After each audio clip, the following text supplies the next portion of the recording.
17 मार्च 2017 शाम के 6:45।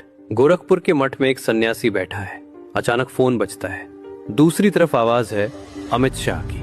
वो कहते हैं, कल सुबह आपको दिल्ली आना है और फिर वहां से सीधे लखनऊ जाकर मुख्यमंत्री बनना है। उस एक कॉल ने भारत की राजनीति को रातों रात बदल दिया। लेकिन ये सन्यासी सीएम की कुर्सी तक पहुंचा कैसे? आज की कहानी उस लड़के की है जिसे दिल्ली में नौकरी नहीं मिली, जिसने चुपचाप अपना घर छोड़ दिया और जो किस्मत के ऐसे खेल में फंसा कि 22 करोड़ लोगों का मुख्यमंत्री बन गया। चलो वक्त में थोड़ा पीछे चलते हैं। 5 जून 1972 के दिन उत्तराखंड के पौड़ी गढ़वाल जिले के पंचूर गांव में एक लड़का पैदा हुआ। नाम रखा गया अजय। पिता आनंद सिंह बिष्ट एक सरकारी फॉरेस्ट रेंजर थे। घर में सख्त अनुशासन था। 7 भाई बहनों के परिवार में अजय दूसरे नंबर का बेटा था। पहाड़ों की वो जिंदगी बिल्कुल सीधी सादी थी। सुबह उठना, स्कूल जाना और पहाड़ों की पगडंडियों पर खेलना। उस वक्त किसी ने सपने में भी नहीं सोचा था कि ये शांत सा दिखने वाला पहाड़ी लड़का एक दिन देश के सबसे बड़े सूबे की सत्ता चलाएगा। अजय की जिंदगी बिल्कुल नॉर्मल ट्रैक पर चल रही थी। 12वीं की पढ़ाई पूरी करने के बाद अजय ने आगे की पढ़ाई के लिए कोटद्वार के पीजी गवर्नमेंट कॉलेज में ग्रेजुएशन में एडमिशन ले लिया। यहीं से अजय की जिंदगी में पहला बदलाव आना शुरू हुआ। पहली बार वो लड़का घर से बाहर निकला था। कॉलेज की खुली हवा लगी और साथ ही चस्का लगा राजनीति का। प्रमोद रावत नाम के एक स्टूडेंट के कहने पर अजय ने आरएसएस के छात्र संगठन एबीवीपी को ज्वाइन कर लिया। उसके अंदर कुछ करने की, कुछ जीतने की एक अजीब सी भूख थी। साल 1992 आते आते अजय ने कॉलेज स्टूडेंट यूनियन के सेक्रेटरी पद पर चुनाव लड़ने की ठान ली। वो इलेक्शन लड़ना चाहता था, लेकिन एबीवीपी ने उसे टिकट नहीं दिया। लेकिन ये लड़का हार मानने वालों में से नहीं था। अजय को चुनाव लड़ने का इतना जुनून सवार था कि वो निर्दलीय ही चुनाव में खड़ा हो गया। उसे लगा था कि लोग उसे अपना नेता चुनेंगे। लेकिन जब नतीजे आए तो अजय की बहुत बुरी तरह हार हुई। वो पहले या दूसरे नंबर पर नहीं, बल्कि सीधे 6ठे नंबर पर आया। ये अजय के लिए एक बहुत बड़ा और कड़वा झटका था। इस हार के बाद अजय ऋषिकेश चला गया और वहां के पंडित ललित मोहन शर्मा कॉलेज में एमएससी मैथमेटिक्स में एडमिशन ले लिया। वो जिंदगी में कुछ बड़ा करना चाहता था, लेकिन हर दरवाजा बंद नजर आ रहा था।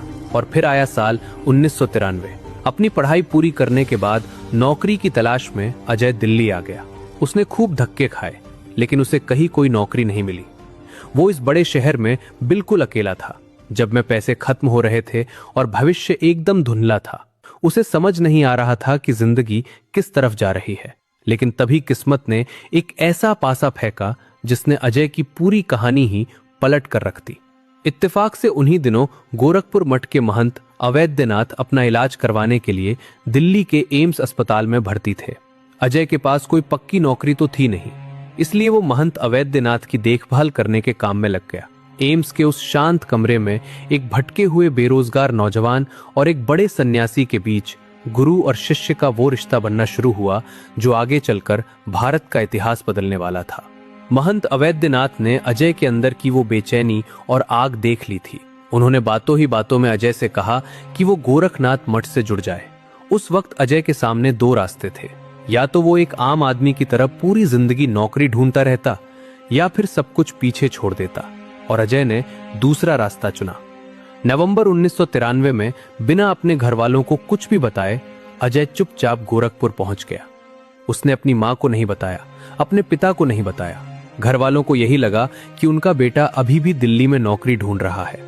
महीनों बीत गए और फिर एक दिन उनके घर एक अखबार पहुंचता है। उस अखबार में एक खबर छपी थी और उस खबर को पढ़कर अजय की मां के पैरों तले जमीन खिसक गई। परिवार को उस अखबार से पता चला कि उनके बेटे ने सिर्फ घर नहीं, बल्कि पूरी सांसारिक दुनिया ही छोड़ दी है और वो सन्यासी बन चुका है। ये खबर सुनते ही अजय के माता पिता बदहवास हालत में गोरखपुर मठ भागे। वहां जब उन्होंने अपने बेटे को सन्यासी के भगवा कपड़ों में देखा तो वो हैरान रह गए। उन्होंने अजय के बाबा बनने का बहुत विरोध किया। एक माँ कैसे अपने जवान बेटे को सब कुछ छोड़कर भगवा कपड़ों में देख सकती थी? लेकिन अजय अब वो पुराना अजय नहीं रहा था। उसने साफ कर दिया कि वो अब लौटकर वापस नहीं जाएगा। आखिर में बहुत समझाने के बाद हार मानकर परिवार को झुकना ही पड़ा। सन्यास की सबसे कठिन परंपरा अभी बाकी थी। कुछ महीनों बाद वो अपने पैतृक गांव पंचूर वापस गए, लेकिन एक बेटे के रूप में नहीं, बल्कि एक सन्यासी के रूप में। नाथ परंपरा के मुताबिक उन्हें अपनी ही मां के दरवाजे पर जाकर भिक्षा मांगनी थी।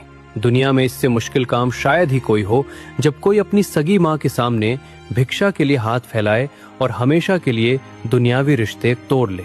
उस दिन के बाद से उनके परिवार के लोग भी उन्हें सम्मान से महाराज जी बुलाने लगे। अजय सिंह बिष्ट हमेशा के लिए पीछे छूट गए थे और जन्म हुआ था योगी आदित्यनाथ का। लेकिन योगी जी अभी सिर्फ एक सन्यासी थे, उनका राजनेता बनना अभी बाकी था। ये वो दौर था जब गोरखपुर और पूर्वांचल की राजनीति में बाहुबलियों का दबदबा था। हरिशंकर तिवारी और वीरेंद्र प्रताप शाही जैसे नेताओं की तूती बोलती थी। लेकिन साल 1996 में कुछ ऐसा हुआ जिसने गोरखपुर को उसका नया और सबसे दमदार नेता दे दिया। गर्मियों के दिन थे। गोरखनाथ मठ के महाराणा प्रताप इंटर कॉलेज के कुछ छात्रों का गोरखपुर के गोलघर बाजार में दुकानदारों से झगड़ा हो गया। बात इतनी बड़ी कि पुलिस ने छात्रों को हॉस्टल तक खदेड़ा। उस वक्त छात्रों के समर्थन में जो चेहरा सबसे आगे खड़ा हुआ वो योगी आदित्यनाथ जी का था। उन्होंने पुलिस और प्रशासन के खिलाफ ऐसा उग्र प्रदर्शन किया कि वो एसएसपी आवास की दीवार पर भी चढ़ गए। योगी जी की निडर मौजूदगी ने छात्रों के अंदर एक गजब का जोश भर दिया। प्रशासन को झुकना पड़ा और पुलिस को पीछे हटना पड़ा।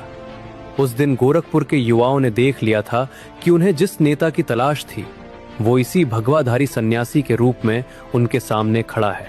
महंत अवैधनाथ जी भी समझ चुके थे कि यही उनका असली राजनीतिक वारिस है। साल 1998 में देश में लोकसभा चुनाव की सुगबुगाहट शुरू हुई। महंत अवैधनाथ जी ने अपनी उम्र को देखते हुए राजनीति से संन्यास लेने का मन बना लिया था और उन्होंने अपनी राजनीतिक विरासत पूरी तरह से योगी आदित्यनाथ जी को सौंप दी। उन्होंने योगी जी से कहा कि अब गोरखपुर सीट से उनकी जगह वो चुनाव लड़ेंगे। अपने गुरु की आज्ञा मानकर वो मैदान में उतरे और जबरदस्त जीत हासिल की। महज 26 साल की उम्र में योगी आदित्यनाथ जी लोकसभा पहुंचने वाले देश के सबसे कम उम्र के सांसद बन गए। जो इंसान कॉलेज का एक छोटा सा चुनाव हार गया था वो अब देश की संसद में बैठा था। साल 1998 से लेकर 2014 तक वो लगातार 5 बार गोरखपुर से सांसद चुने गए। अपनी ताकत और प्रभाव को और मजबूत करने के लिए साल 2002 में उन्होंने अपना खुद का एक अलग संगठन खड़ा किया जिसका नाम था हिंदू युवा वाहिनी। इस संगठन ने गोरखपुर और उसके आसपास के जिलों में उनका प्रभाव इतना बढ़ा दिया कि योगी जी का नाम पूरे पूर्वांचल में गूंजने लगा। वो हर दिन अपना जनता दरबार लगाते जहां गरीब से गरीब इंसान फरियाद लेकर आता और किसी को भी निराश नहीं लौटना पड़ता। सब कुछ बहुत तेजी से आगे बढ़ रहा था। योगी जी का राजनीतिक कद हर दिन बड़ा हो रहा था। लेकिन फिर साल 2014 के सितंबर महीने में एक ऐसा पल आया जिसने उन्हें अंदर तक हिला दिया। उनके गुरु, उनके मार्गदर्शक महंत अवैधनाथ जी का निधन हो गया। वो इंसान जिसने एक भटके हुए बेरोजगार नौजवान को भारत का सबसे ताकतवर योगी बनाया था, वो हमेशा के लिए चले गए। गुरु के जाने के बाद योगी आदित्यनाथ जी को गोरखनाथ मठ का मुख्य महंत बना दिया गया। अब एक ही इंसान के मजबूत कंधों पर मठ की धार्मिक जिम्मेदारी भी थी और गोरखपुर की पूरी राजनीति भी। गुरु के जाने के बाद शिष्य अब खुद एक सबसे बड़े मार्गदर्शक की भूमिका में आ चुके थे। यहां तक पहुंचते पहुंचते योगी जी एक बहुत बड़ी ताकत बन चुके थे। लेकिन तकदीर ने उनके लिए एक ऐसा मुकाम तय कर रखा था जिसका अंदाजा खुद उन्हें भी नहीं था। साल 2017 आया। उत्तर प्रदेश में विधानसभा चुनाव हुए और भारतीय जनता पार्टी को एक ऐतिहासिक और भारी बहुमत मिला। लेकिन चुनाव जीतने के बाद सबसे बड़ा सवाल यह था कि मुख्यमंत्री की कुर्सी पर कौन बैठेगा। चुनाव बिना किसी सीएम चेहरे के लड़ा गया था। शुरुआत में ऐसा लग रहा था कि मनोज सिन्हा जी मुख्यमंत्री बनेंगे। उनका नाम लगभग फाइनल हो चुका था और न्यूज चैनलों पर भी उन्हीं की चर्चा चल रही थी। ऐसा माहौल था कि वो शपथ लेने की तैयारी भी कर रहे थे। लेकिन राजनीति में जो दिखता है, कई बार सच्चाई उससे बिल्कुल अलग होती है। उसी रात सत्ता के गलियारों में पर्दे के पीछे एक बड़ा खेल हुआ। यूपी बीजेपी के अध्यक्ष केशव प्रसाद मौर्य जी नाराज चल रहे थे। इसी बीच राष्ट्रीय स्वयंसेवक संघ यानी आरएसएस ने योगी जी के नाम पर अपना पूरा समर्थन दे दिया। इस भारी दबाव और समर्थन को देखते हुए फैसला पूरी तरह बदल गया और फिर आई 17 मार्च की वो शाम के 6:45 हो रहे थे। अमित शाह जी ने योगी आदित्यनाथ जी को एक सीक्रेट कॉल की। उन्होंने फोन पर कहा, कल सुबह आपको दिल्ली आना है और वहां से सीधे लखनऊ जाकर मुख्यमंत्री की कमान संभालनी है। जो इंसान कभी सीएम बनने की रेस में था ही नहीं, जिसने कभी इसकी इच्छा नहीं जताई थी, उसे रातों रात 22 करोड़ लोगों का मुख्यमंत्री चुन लिया गया था। 19 मार्च 2017 का वो ऐतिहासिक दिन। लखनऊ का स्मृति उपवन मैदान खचाखच भरा था। प्रधानमंत्री नरेंद्र मोदी जी और अमित शाह जी सामने बैठे थे और मंच पर हमेशा की तरह अपने सादे भगवा कपड़ों में खड़े होकर योगी जी ने शपथ ली। मैं आदित्यनाथ योगी ईश्वर की शपथ लेता हूं। वो पल सिर्फ एक राजनीतिक जीत नहीं थी। पौड़ी गढ़वाल के पंचूर गांव का वो लड़का, जिसे एक वक्त दिल्ली में दर दर भटकने के बाद भी कोई नौकरी नहीं मिली थी, आज वो देश के सबसे बड़े राज्य के सिंहासन पर बैठ चुका था। आज योगी जी यूपी के मुख्यमंत्री होने के साथ साथ गोरखनाथ मंदिर के महंत भी हैं। इतनी बड़ी सत्ता और ताकत होने के बावजूद उनकी दिनचर्या आज भी एक सच्चे सन्यासी जैसी ही है। आज भी हर सुबह वो खुद नाश्ता करने से पहले गौशाला जाते हैं और अपने हाथों से गायों को चारा खिलाते हैं।